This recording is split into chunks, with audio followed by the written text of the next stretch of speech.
วัดแปลเลยแปลอะไรมันอยู่หมด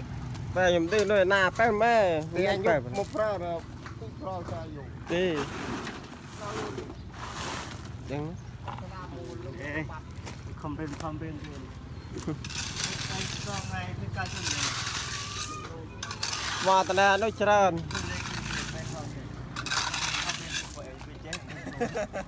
ไม่ทำทานเหมือนน่ะได้ยืนเนี่ยทาน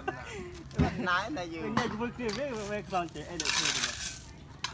ทำไปที่ฝ่ายไอ้ยืนเลย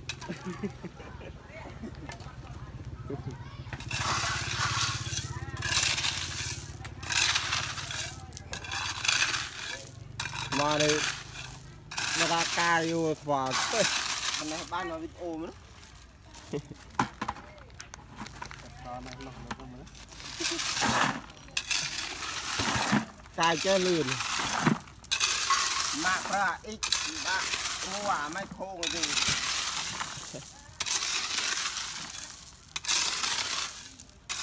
คนดูเสื้อใบเลื่อนฮะเลย từ vào quay lên à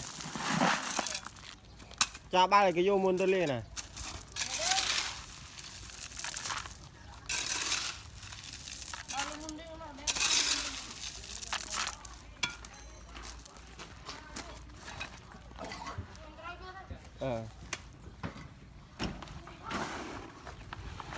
tạm mà làm mọ này rô tụt chút đặt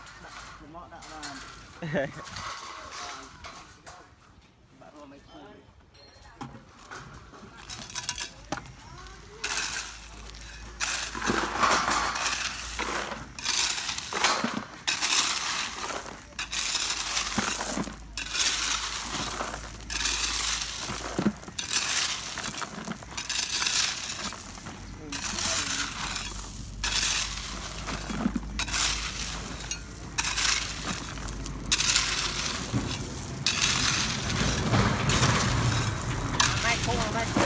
tay ra